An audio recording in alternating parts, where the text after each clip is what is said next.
Hello guys, it's me Shana. So guys, ഇന്ന് നമ്മൾ ഇത് പാക്ക് ചെയ്യാൻ പോണത്. ഇത് ഫീൽഡ് ട്രിപ്പിൻ്റെ ഞാൻ വാട്ടർ പാർക്കിലാണ് പോകണത്. അതുകൊണ്ട് സ്വിമ്മിങ് ഡ്രസ്സൊക്കെ വെക്കണം. ഞാൻ കൊണ്ടുപോകുന്ന ബാഗ് ഞാനൊന്ന് അൺബോക്സ് ചെയ്തിട്ടുണ്ടായിരുന്നു. ഞാൻ അത് കാണിച്ചത് നിങ്ങൾക്ക്. ഇതാ ഈ ഒരു ബാഗാണ് ഞാൻ കൊണ്ടുപോകുന്നത്, ഈ ഒരു അടിപൊളി ബാഗ്. അപ്പോൾ നമുക്ക് എല്ലാ സാധനങ്ങളും സെറ്റ് ചെയ്യാം. സോ ഗൈസ്, ഈ കവറിനകത്ത് എൻ്റെ സ്വിമ്മിങ് സൂട്ട് ഉണ്ട്. ഇതാ പിങ്ക് കളറാണ്. അപ്പോൾ നമുക്ക് ഇത് നമ്മുടെ ഈ ബാഗിലോട്ട് വെക്കാം. സോ ഗൈസ്, നമ്മൾ ഇതാ പാക്ക് ചെയ്തിട്ടുണ്ട്.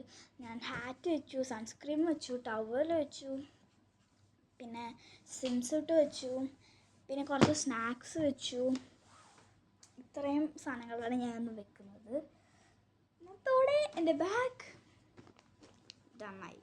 കണ്ടോ, ബാഗ് അത്യാവശ്യം നല്ലതാണ് ഗൈസ്. ഇപ്പോൾ നമ്മൾ ബാഗ് റെഡിയായി. ഇനി ടൂറിന് പോകാൻ മാത്രം റെഡിയായാൽ മതി. സോ ഗൈസ്, ഇന്നത്തെ വീഡിയോ ഇത്രയുള്ള വേറെ വീഡിയോ കാണാതിരിക്കും. ബൈ.